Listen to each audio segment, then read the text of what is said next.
গোঘাটার ধুলেপুর গ্রামে শুভদীপ ঘোষাল একটানা কয়েকদিন ধরে মোবাইল গেমে হারার পর মানসিক অবসাদে আত্মঘাতী হয়। উত্তরপ্রদেশের 16 বছরের এক কিশোর একটানা কয়েক ঘন্টা মোবাইল গেম খেলার পর হৃদরোগে আক্রান্ত হয়ে মারা যায়। ইন্ডিয়া টুডের এক রিপোর্ট অনুযায়ী রাজস্থানের 15 বছরের এক কিশোর ঘুমের মধ্যে অনবরত গেম খেলার ভঙ্গিতে হাত নাড়িয়ে ফায়ার ফায়ার বলে চিৎকার করে উঠছে। কর্ণাটকের 37 বছরের এক যুবক মোবাইলে আসক্ত হয়ে 37 লক্ষ টাকা হেরে গেছে এবং একসময় মানসিক অবসাদে আত্মহত্যার পথ বেছে নিয়েছে। করোনা ভাইরাস আর লকডাউন আমাদের আর্থিক এবং মানসিকভাবে ভেঙে ফেলার সাথে সাথে আমাদের যুব সমাজের জন্য আরেকটা ক্ষতি করে গেছে, মোবাইল গেমের নেশা। একটা সময় পাবজি নামের একটা মোবাইল গেম খুব প্রসিদ্ধ হয়েছিল, কিন্তু সরকার যখন চাইনিজ অ্যাপ একসাথে অনেকগুলো বন্ধ করেছিল, ঠিক সেই সময় পাবজি গেমও বন্ধ হয়ে যায়। ঠিক তখন থেকেই ফ্রি ফায়ার নামের গেমটা বাড়তে থাকে। Singapore base mobile developer company Garena 2017 সালে এই ফ্রি ফায়ার গেম বাজারে নিয়ে আসে। তবে 2021 সালে এসে এর ব্যবহারকারীর সংখ্যা বেড়ে 150 মিলিয়ন হয়ে যায়। স্পোর্টস আড্ডা .com-এর এক ডেটা অনুযায়ী 2023-এর আগস্ট মাস অবধি শুধুমাত্র ভারতে প্রত্যেক দিন 1,30,47,000 জন ফ্রি ফায়ার গেম খেলেছে।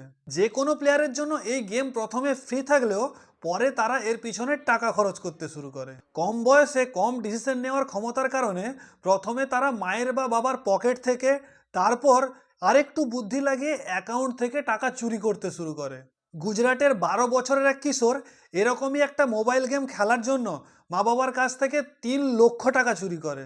এরকমই আর এক 12 বছরের দিল্লির ছেলে ফ্রি ফায়ার গেম খেলার জন্য তার মায়ের সমস্ত গয়না চুরি করে তা বিক্রি করে দেয়, তারপর ভয়ে বাড়ি থেকে পালিয়ে যায়। এরকমই চুরি অনেক ক্ষেত্রে আবার বড় ভায়োলেন্সে পরিণত হয়। এমনই এক কিশোর মোবাইল গেমে টাকার জন্য তার মাকে খুন করতে উদ্যত হয়। এরকম হাজার হাজার ঘটনা ইন্টারনেটে বা খবরের কাগজ খুললেই দেখতে পাওয়া যাবে। এখন প্রশ্ন হলো, মোবাইল গেমের প্রতি এত আসক্তি তৈরি হয় কিভাবে? এক্ষেত্রে দুটো কারণ সবচেয়ে উপরে উঠে আসে, যার একটা মানসিক আর একটা সামাজিক।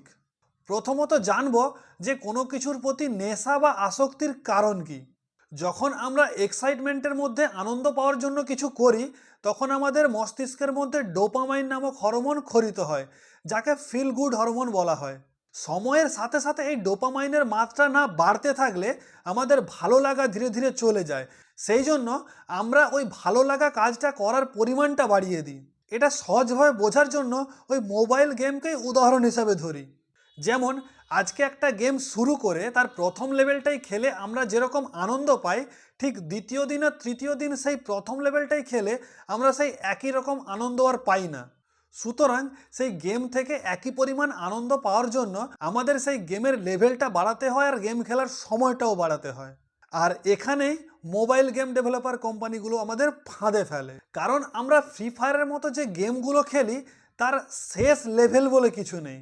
মানে যত খেলতে থাকবো একের পর এক একের পর এক একের পর এক লেভেল তত উপরে উঠতে থাকবো, কিন্তু শেষ হবে না। আর প্রথম কিছু ধাপ খেলার পর যখনই আপনি ওই গেমের নেশায় আসক্ত হয়ে যাবেন, তখন ওই গেমটাকে মজাদার বানিয়ে রাখার জন্য আপনাকে পয়সা দিয়ে কিছু জিনিস কিনতে হবে, কিছু ভার্চুয়াল জিনিস কিনতে হবে, যেমন ভার্চুয়াল বন্দুক, বোট, হেলিকপ্টার ইত্যাদি।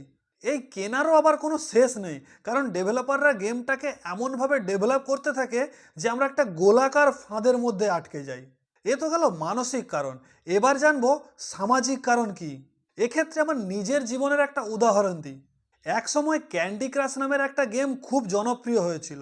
এখনও হয়তো প্লে স্টোর খুঁজলে এই ক্যান্ডি ক্রাশ গেম পাওয়া যাবে, তবে ফ্রি ফায়ার জাতীয় ব্যাটেল গেম এসে যাওয়ার কারণে এই ক্যান্ডি ক্রাশ জাতীয় গেমের ব্যবহারকারীর সংখ্যা অনেক কমে গেছে। সেই ক্যান্ডি ক্রাশ গেমও একদিন আমার ক্রাশ হয়ে গেছিল, আমিও এই গেমের আসক্তিতে পড়ে গেছিলাম।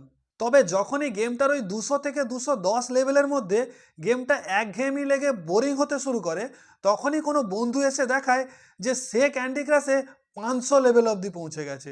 ব্যাস, শুরু হয় ওই 500 লেভেল অবধি পৌঁছানোর চেষ্টা। এবার যত দিনে আমি সময় নষ্ট করে দিনের পর দিন খেলে 500 লেভেল অবধি পৌঁছাই, ততক্ষণে আমার ওই বন্ধুটিও 1200 লেভেলে পৌঁছে গেছে। আর এই শেষ না হওয়া প্রতিযোগিতা চলতেই থাকে। তাছাড়া এই জাতীয় মোবাইল গেমগুলোর আকর্ষণও তৈরি হয় অন্য কাউকে দেখে বা অন্য কারো কাছ থেকে শিখে। তাহলে এতক্ষণে জানলাম মোবাইল গেমগুলোর প্রতি আসক্তি কিভাবে তৈরি হয়। এবার জানবো এই আসক্তি থেকে মুক্তি পাবো কি করে। যে উপায়গুলো বলতে চলেছি সেগুলো শুনতে খুব সহজ মনে হলেও যারা আসলেই মোবাইল গেমের নেশায় আসক্ত তাদের জন্য এর বিপক্ষে ছোট থেকে ছোট স্টেপ নেওয়াও খুবই কঠিন। বিশেষ করে মোবাইল গেমে আসক্ত ব্যক্তি যদি নিজে থেকে এটা অনুভব না করে তাহলে অন্য কারো পক্ষে সহজ নয় তাকে মোবাইল গেম থেকে দূরে রাখা। কারণ আপনি দিনের বেলা তাকে চোখে চোখে রাখলে সে রাতের বেলায় খেলবে, রাতের বেলায় চোখে চোখে রাখলে বাইরে গিয়ে খেলবে, কিন্তু সে খেলবেই। তাই প্রথমে নিজেকে এটা রিয়েলাইজ করতে হবে যে বাস্তবেই আমি মোবাইল গেমের নেশায় পড়েছি আর আমাকে এটা থেকে বেরিয়ে আসতে হবে। যখনই আপনি এটা ভাবতে শুরু করছেন তখনই আপনি 50% কাজ করে ফেলেছেন।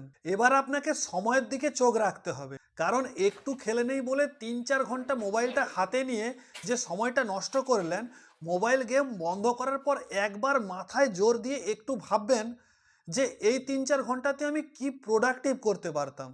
এভাবেই নিজের মনে যখন ভালো কাজের প্রতি শূন্যস্থান তৈরি করবেন তখন দেখবেন ধীরে ধীরে এই মোবাইল গেমের নেশা চলে যাচ্ছে। আর একটা সহজ বাহানা হলো টাইম পাসের জন্য মোবাইল গেম খেলছি।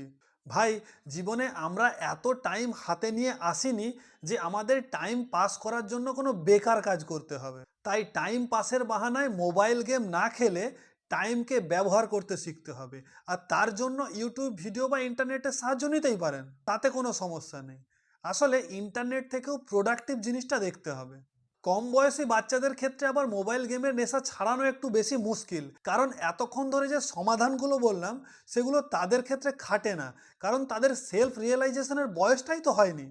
এক্ষেত্রে বাচ্চাদের বাবা মা বা আত্মীয় স্বজনকে একটু বেশি সচেতন থাকতে হবে, কারণ একদম কম বয়সে যখন প্রথম সে মোবাইলের দিকে ঝুঁকছে তখন তাকে মোবাইল থেকে দূরে সরানোর ব্যবস্থা করতে হবে।